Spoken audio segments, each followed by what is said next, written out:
Di sebuah pulau terpencil, seekor kucing kecil terdampar.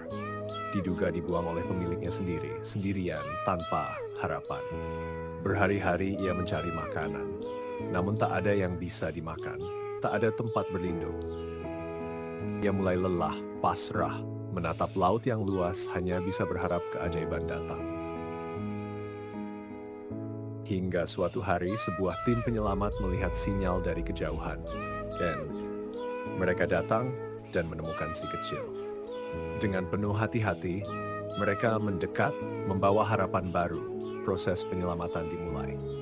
Akhirnya, si kucing kini selamat dalam perjalanan pulang menuju hidup yang baru.